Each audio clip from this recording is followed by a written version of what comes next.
my father went for the most economical pump that you could buy. He bought 3 American Milwaukee plunger pumps and had them installed here. He had 2 extra tanks put down to make 3, and there we were. Now, they were all hand operated, you see, with a handle, and we had swing arms to convey the petrol to the petrol tanks in the cars. Right. Unfortunately, they were never completely satisfactory in that the quantity of petrol, the measure, varied rather more than the local weights and measures man would appreciate. So these 2 pumps were working fairly satisfactorily, but the center one, that gave trouble.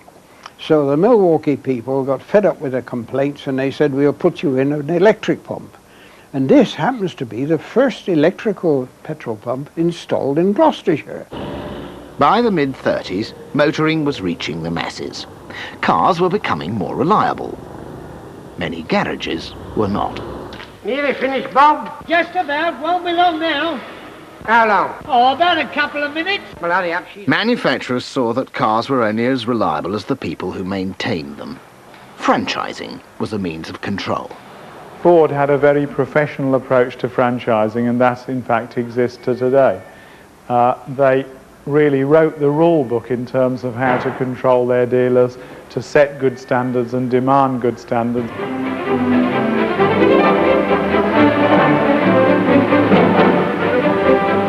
In 1934, my grandfather made a film showing how the business had developed and the standard of service that was being offered.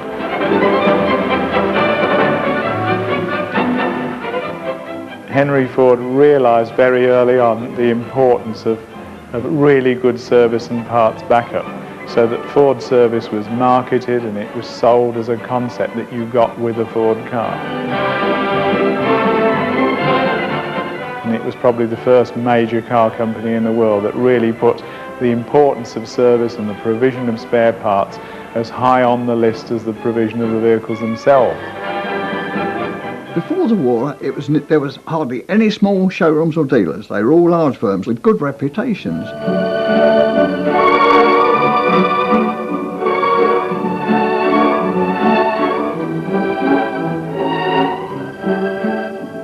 After the war, lots of people sprung up in a very small way, and I suppose some of them, you've got to remember that a lot of the people selling motor cars don't know the first thing about them. There was all sorts of tricks of the trade. It was very difficult at one time to sell a car with mileage on the speedo. There was an old dealer in Bournemouth, sold only to the trade. And I believe he'd clock anything. If it done 6,000, I think he'd have to clock it to 3. He couldn't help it. It was a habit. Radiators used to burst much more in the old days than they do now. They used to perhaps resort to put an egg in it, which would seal it because it would expand, it would cook. It would find the places where it was running and seal it through sort of cooking there, you see. Mustard, I've known porridge oats being put in radiators to stop them leaking. There was certainly a lot of bodging went on. You told me I could have it at 6. I sent my chauffeur home, and here it is nearly 7. But I assure you it won't happen again. I assure you it won't. We sell them on, Hope in the garage where we sell them, or the Backstreet Boys are going to repair them. I mean, if they don't, well, so it's nothing to do with me. It's gone. Not so good. Well, that's what happens, you see. They don't realise what we're up against. That's the car business. It still is. Esso Extra Motor Oil. Every car of every make, any age in any shape, summertime and winter too. Here's the oil that's right for you. Esso Extra Motor Oil. By the mid-50s, competition between the oil companies began to overshadow the promotion of car servicing. And they all tended to want to give this sense of security and happiness to the motorist that they would get as a result of buying those particular products. What is your petrol? Super Shell with ICA. Super Shell with ICA. Gives more go for what you pay. Family motorists in the know. Stop for Super Shell and go. Going away to the coast with the family, going to the country, the new horizons that could be had just by going to your filling station and buying a particular product. Hello, my name's Jeff Denton, and this is my garage. We do most things here, from filling up to complete servicing. Owners were often families, mamas and papas they've often been called, who were part of the community. Still, life on the forecourt has its compensations. I'm Jean Matthews. Some people think this is an odd job for a girl, but I like the outdoor life and meeting people. The marketing of petrol became something in its own right, and you got the development of forecourts, and petrol companies were interested in large companies who could sell high volumes of fuel. The service stations of the 30s were now inadequate and required massive investment. That could only be provided by the oil companies, and they would only provide it providing that their product was the one that was sold at a filling station. The industry decided it was time to blind the consumer with science and technology. In these dishes are deposits from the cylinders of 2 cars. These deposits glow from the heat. This caused ignition faults in the engine.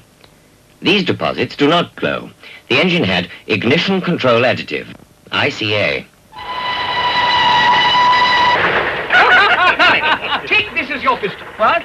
It is take that as your pistol, sir. Now, on top of it is the cylinder head. Now, what's this? Deposit. Exactly. He knows you know. And that's where the ICA comes in. Obviously, it's going to pre-ignite on account of the heat. What we call pre-ignition. Yes, but ICA cures this. But I leave all these technicalities to you experts. Ah, but the most important thing about Super Shell is... What? It's the real wet stuff for cars. We've moved a long way from the days of the 2-gallon can and the blacksmith shop that used to stock them.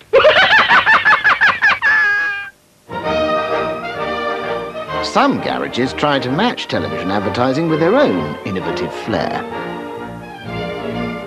Like his filmmaking grandfather, David Guest's father found his own gimmick.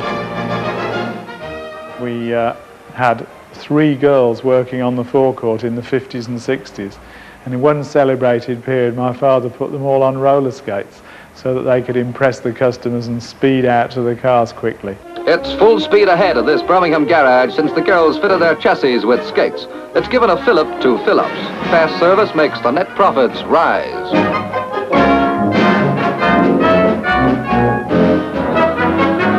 Nothing slipshod about their service. There's even a drip pad to protect the paint. A minute for a fill-up. No wonder sales have shot up 500%. Barbara handles the dipstick like an expert. They take the mic out of her if she slipped up. The idea for this revved-up garage comes from California, where they go all out for an all-in service on wheels. The British forecourt began to look more like the American gas station. Petrol sales, rather than repairs, now dominated the garage site. And modern cars made fewer demands on garage repair workshops.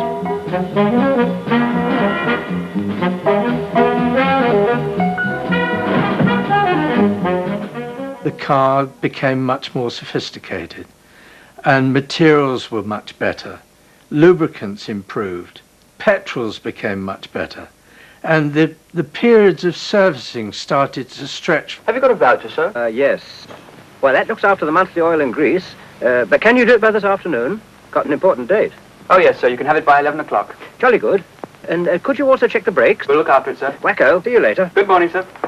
The manufacturers got involved with ancillary equipment, and they started producing replacement dynamos, starters, distributors, shock absorbers, you name it. And of course we used to buy those from the manufacturer, and it was much more simple from our point of view. I'm not getting the acceleration I used to. Sluggish, that's what it is. You've had your car 4 years and covered 46,000 miles? High time for the coke, then. I'll get a tester's report on your engine. It may need a reconditioned one. Listen, I'm not made of money. If it's just the valve... It might be cheaper in the long run. The workshop changed completely, and they used to take engines out and replace them, as opposed to taking them out, sending them to a department for the engine to be stripped and overhauled. so that the customer got the vehicle back much more quickly. While big distributors reap the benefits of efficient organisation, small family-run garages could undercut them and provide a personal service. As a small garage, we are successful is in the fact that when we get customers coming into the garage, they don't have to talk to me. They can actually talk to either one of my sons, or they can even talk to the lad who works with us, because each of them can give them the answers, each of them can book their car in, and they can all give the times when the car's to come in and when it's expected to go. We all run the firm, and not just I. Oh, good morning. I've brought my car in because it's got a noise and it's inside. In the engine, madam. The customer doesn't understand perhaps what's going on under the bonnet or under the floor of his motor car.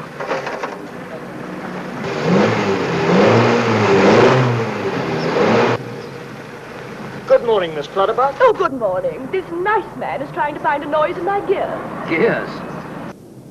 When you come into this type of garage, you're dealing directly with fitters and also people who go out if there's a reasonable fault on the car. They'll go out with the car until the fault shows, then find out and repair it, and then we road test with the customer after it's finished to make sure that the repair's been done. Unfortunately, you don't get it in a bigger garage because you've got reception staff and you just see the reception staff, and sometimes people go a bit disgruntled because the actual thing that the car went in there for has not been covered. Backstreet garages do fulfill a very useful role, and many of them have developed specialist skills and have got some very good equipment. I think the impression they often get is that they're dark and dirty and dingy, but that may be in some cases a reflection on the premises, which are usually rented and where the investment isn't there. The quality of work we have to give sometimes can be better than large garages, because we have to concern ourselves that the customers we can't afford to lose. Both of my sons will take things apart and try to repair it. If it's possible to repair it, they will repair it. Mac & Sons Garage is an independent survivor in a world now ruled by oil giants and international car makers. A man and his car. Confident. Backed up by this sign. With care, attention, and a smile. You've been plowing up a field again? And petrol. Through the 60s, the garage forecourt became the weapon in a marketing battle. Stop, and I'll pump you full of a region.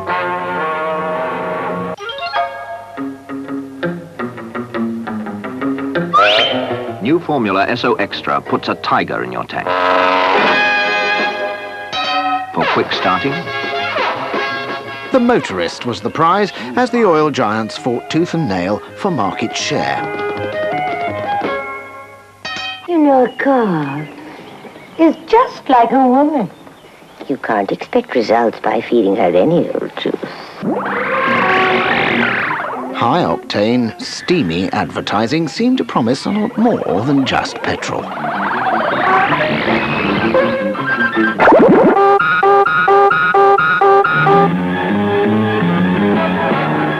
The sleek new high-volume, high-turnover forecourts pushed out traditional small garages.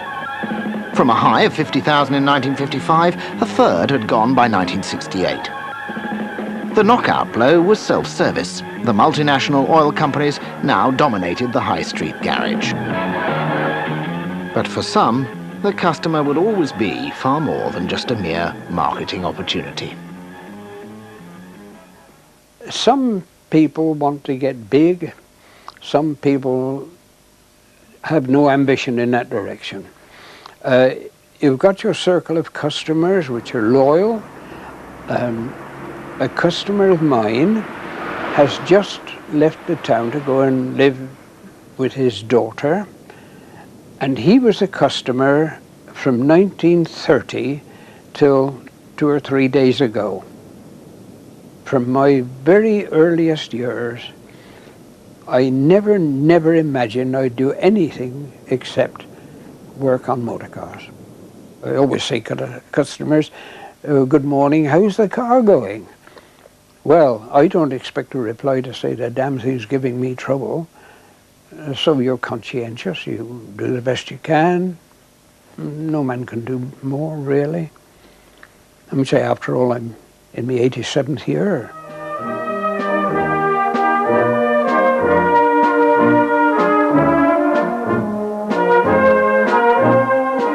Next Tuesday at 8, how the pleasures of motoring were brought to ordinary people during the interwar years.